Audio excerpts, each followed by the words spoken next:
How's it going, everybody? Welcome back to the channel. Today we're going to be continuing What If Chi-Chi Became a Saiyan. In this part we're going to be dealing with the aftermath of Perfect Cell's creation. So if you missed the last part, make sure to click the link up above to go ahead and check it out. The last part managed to exceed the 300 like goal, thankfully. So let's see if we can get this part to the same amount and have it hit 300 if we want another part. As always, huge thank you to all of my amazing patrons for your support, as this series was actually a patron what if by my patron, Patrick Sandelin. So if you want to get your own what if made just like this one, then make sure to join all these guys on screen now and become a patron. It would really mean a lot. With all that out of the way, let's get right into this video. Goten and 16 look in fear at Perfect Cell right in front of them. Goten can't believe he let his hate for the androids allow this monster to be created, as he doesn't know if he'll be able to stop this monster. Cell laughs and tells the two to come at her. She wants to see what they're made of. Goten transforms into a Super Saiyan form and rushes towards Cell. Goten strikes with all that he has, and none of his blows are doing any amount of damage at all. 16 comes in too to fight, and even with the two working together, Cell is just amused. She smacks away the two, and with just that one smack, they're sent flying back a ways away. Cell says she's kinda disappointed that a Super Saiyan wasn't a threat to her at all, and assumes the only one to be able to give her a good fight would be Goku. Suddenly, Chi-Chi arrives on the scene and wonders what this creature is in front of her.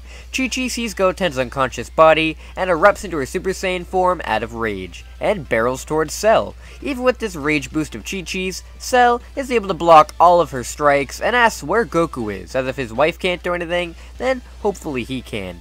Chi-Chi isn't going to reveal Goku's location and continues to attack the best that she can, but Cell gets bored and kicks her away. She says that these Saiyans are definitely stronger than the history books revealed, so she knows that they have the ability to break their limits and get a whole lot more powerful. She'll let Chi-Chi go back to Goku and let him know that she wants to fight him, but she'll give it 10 days. In 10 days' time, she'll host the Cell Games and have a chance to fight all of the Z fighters at their best. Cell flies off to go create the ring, and Chi-Chi slumps over to Goten to make sure he's okay. Once Chi-Chi and Goten return to the Sun House, they're happy to see that he has fully recovered from the heart virus, and that he's heard what was going on in his dreams, and knows all about the androids and how they were absorbed by Cell, and how even he's not strong enough to stop them. The only place he knows where to go is up on the lookout into the hyperbolic time chamber. Once there, they can train inside it for a year in a day, and hopefully once these 10 days are up, they'll be strong enough to go toe-to-toe with Cell. Who's gonna go into the chamber with who, though? Well, the only ones strong enough to do it right now are the Saiyans, so they decide they're gonna go in pairs. Goku with Chi-Chi, and Gohan with Goten. Goku suggests that Gohan and Goten go inside first, as he wants them to see what it's like, and see what becomes of them once they're finished. Goten is excited to go into the time chamber, as it means he gets to spend a whole year with his brother, who he hasn't seen in years. Gohan is excited as well, as he gets to spend a whole year with his younger brother who's older than him. The two go inside the chamber and begin to train, with the rough conditions of course being hard for the two, but they're full-blooded Saiyans after all and will overcome anything. As they train, they aspire to unlock brand new evolutions of Super Saiyan, like their dad suggested, and manage to gain access to the next grades of Super Saiyan, with Goten being able to push it to grade 3. Gohan can only push it to grade 2, since if he got any buffer now as a child, he'd just crush himself and he tries to find his own way to get as strong as Goten. This is when Gohan begins to train in Super Saiyan form all the time with the grade 3 Goten, and manages to kind of master the Super Saiyan form like he did originally. He doesn't get it down perfectly as there isn't a Goku here to help him out, but he gets around the same power as he could in canon. After the whole year is up, the two Saiyan brothers have gotten a whole hell of a lot stronger, and Goku and Chi-Chi are insanely impressed with their son's progress in there. Seeing how strong the two boys have gotten, this pushes Goku to get even stronger as well, and him and Chi-Chi enter the time chamber together and begin their training. Goku and Chi-Chi have a pretty good handle on their Super Saiyan form, and are very close in power with it.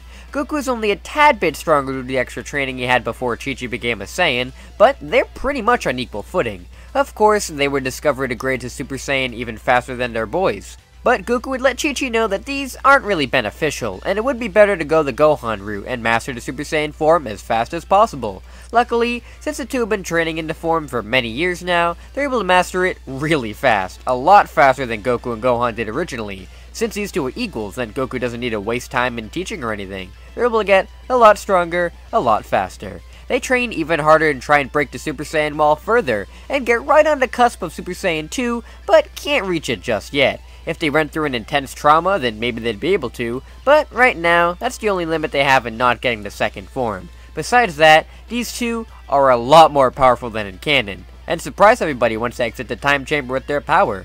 Piccolo asks the Saiyans if they think they're ready to take on Cell, and Goku says he doesn't really know as he's never met her before.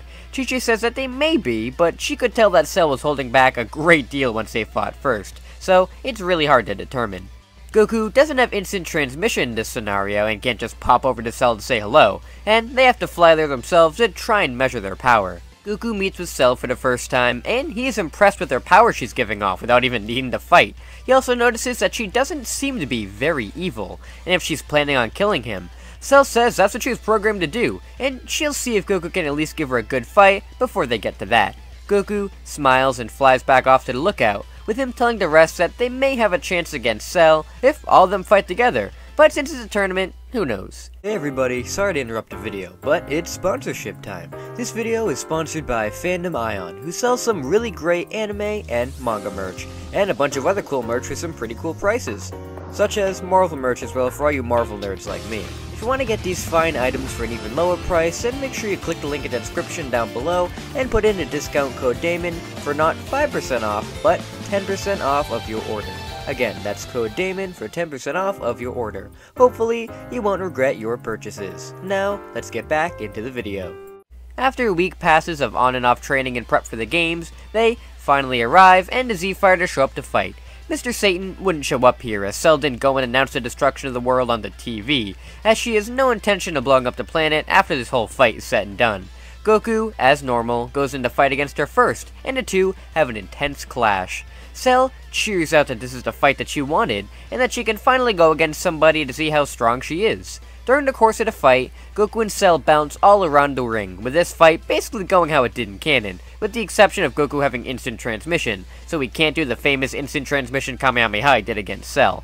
This time though, it's not going to end with Goku forfeiting the match and having Gohan come in to fight, as Chi-Chi already told him she'd kill him if he tries something like that. So, he tries to do something different. He asks Cell if the rules of the tournament can be bent a little bit, so that way they can have two fighters at once. And Cell says that's a great idea, since then she can have even more of a challenge. Goku asks Gohan if he wants to come in and help fight with him, and Chi-Chi is giving him the evil eye, though he tells her in front of Cell that she's not a bad guy and is pretty much just like them. The others look over to Cell to try and confirm this, and Cell says he's right. She was originally programmed to kill Goku, but after fighting with him just now, she knows that would be a waste of a training partner. She just wants to get stronger and stronger, and since she has her perfect form now, there's no hard feeling against the Z-Fighters, and she just wants a good fight. The others are very relieved to hear this, and ask what about the reprogrammed androids inside of her, and Cell says they're staying. She won't kill them unless they try to remove the androids, as that's what's keeping her perfect, so she won't let them take them out. Krillin doesn't know how to feel about that, but Cell winks at him and says not to worry, as she has the same taste as 18. Krillin has no idea how to respond to that, and the other Saiyans step into the ring as well to try and fight it out with Cell. Cell is very happy to fight against all of these Saiyans at once, and she easily takes down Goten, but the trio of Goku, Chi-Chi, and Gohan manage to push her back, and since the three are so powerful, they can push her out of the ring and make her way out of breath. Cell breathes heavily, and says that was an excellent display of power, and that is getting her excited, how even in her perfect form, she still has a long way to go in the power of 3 Super Saiyans.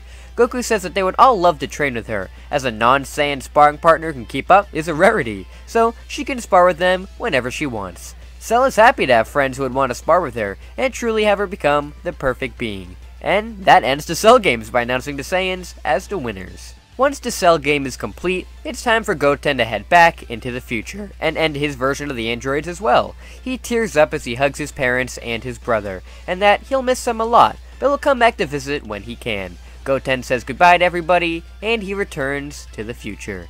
Once in the future, after seeing what Cell became and how powerful she was, he decides that somebody like that would be a great help in a defender of the future. So, instead of going to destroy the androids themselves, he shows up to their location, beats the crap out of them in revenge, and then uses the emergency shutdown remote Bulma gave him to render them useless. Once they're out of commission, he takes their bodies to Capsule Corp to keep there until his Cell shows up.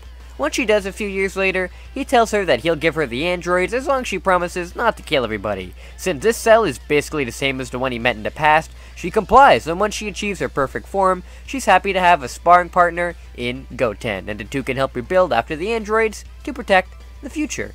Back in the present, Vegeta finally returned from space after killing King Cold and Frieza's forces, and is pretty pissed to see that everybody else has gotten insanely powerful without him, and now there's this super strong bug lady that is the strongest of all the Z-Fighters. He goes to Bulma's house to let out his anger, which will give us our Trunks' timeline, when we move ahead to the Buu Saga. We're going to be heading into that arc though, next time. Hope you guys enjoyed the very different Cell saga of this scenario, where we got a female and good version of Cell. Having Cell here will definitely change the future of this series, and I hope you are looking forward to see what comes next. Remember, if this video can hit 300 likes, then I'll make sure to work on another part. Thank you all so much for watching, and until we meet again. See you later!